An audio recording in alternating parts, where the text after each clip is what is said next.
శ్రీరామదూత హనుమాన్ శ్రీరామదూత హనుమాన్ శ్రీరామదూత హనుమాన్ శ్రీరామదూత హనుమాన్. భార్య అలా కలిసి వచ్చేది కాకపోతే ఎంత గౌరవాన్ని పురుషుడు సంపాదించుకున్నా ఆ పురుషుడి గౌరవం నిలబడదు. సీతమ్మ నిన్న హనుమతో పాటు ఆయన వీపు మీద కూర్చుని వెళ్ళిపోయి ఉండుంటే ఇవాళ సీతారాముల గురించి ఇంత గొప్పగా చెప్పుకుని ఉండేవాళ్ళమా? అది ఎంత పవిత్ర స్థానమో, ఎంత శాంతి స్థానమో మహర్షి ఎంత అద్భుతంగా మాట్లాడతారు. అందుకే శ్రీరామాయణం ఆదికావ్యమైంది. శ్రీరామాయణంలో మీరు జాగ్రత్తగా ఏదో శ్లోకాన్ని చదివానంటే చదివానని కాకుండా పద్ధతిగా పరమ పవిత్రంగా గ్రంథాన్ని చదవగలిగితే శ్రీరామాయణం మనిషి జీవితం మీద విశేషమైనటువంటి ప్రభావాన్ని చూపిస్తుంది. అందుకే అమ్మవారి దగ్గర సెలవు తీసుకున్నప్పుడు ప్రదక్షిణ పురస్సరంగా పెడతారు. ఒక్క మాట సీతమ్మతో మాట్లాడాలనుకోండి, ఎంతో ఆలోచించి మాట యందు లేఖితనం రావట్లేదు. చాలా పడికట్టు పదాలు, ఎక్కడ ఆమెతో మాట్లాడేటప్పుడు కించిత్ గౌరవానికి భంగం కలగకుండా చూసుకుంటారు. అంత జాగ్రత్తగా మాట్లాడతారు. అసలు మాట మాట్లాడడం అంటే ఎలా ఉండాలో, ఎవరి దగ్గర మాట్లాడాలో, ఎవరి దగ్గర మాట్లాడకూడదో.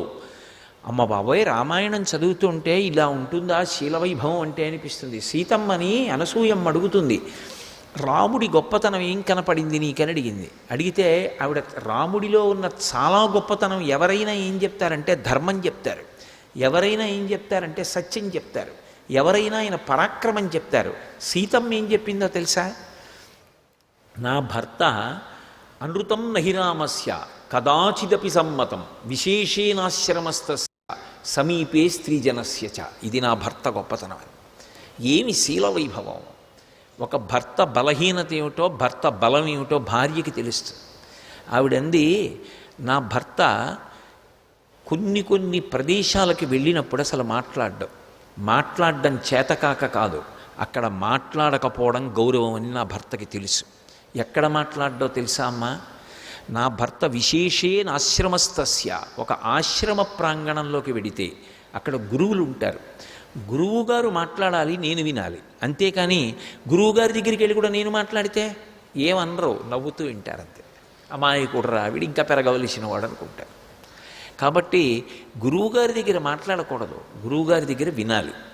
ఎంతసేపు గురువుగారు మాట్లాడుతుంటే ఇలా చూడకూడదు. గురువుగారు మాట్లాడుతుంటే వినడం అంటే అది అదృష్టం, అంతే. జీవితంలో అంతకన్నా భాగ్యం లేదు అని వినగలగాలి.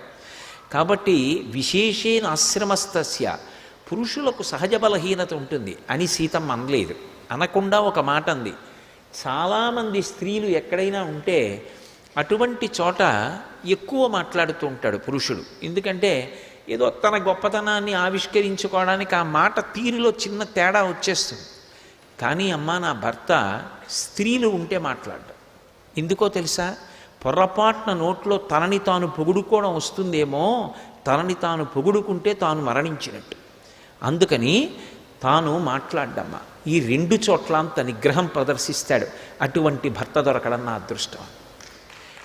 నిజంగా శీల వైభవం అంటే ఒక భార్య మాట్లాడితే భర్త గురించి ఎలా ఉంటుంది, ఒక తండ్రి మాట్లాడితే కొడుకు గురించి ఏ కోణానికి పొంగిపోతాడు, ఒక తమ్ముడు మాట్లాడితే ఏ కోణానికి పొంగిపోతాడు, ఒక అన్న మాట్లాడితే దేనికి పొంగిపోతాడు, ఒక శిష్యుడి గురించి గురువు మాట్లాడితే దేనికి పొంగిపోతాడు.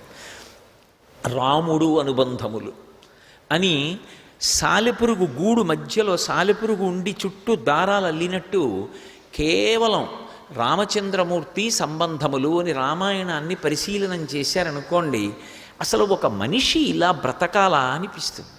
ఇలా బ్రతకడంలో మనం ఏం బ్రతుకుతున్నాం అసలు అని మనకి మనం పరిశీలనం చేసుకోవలసి వస్తుంది. అంత అద్భుతమైనటువంటి నడవడి.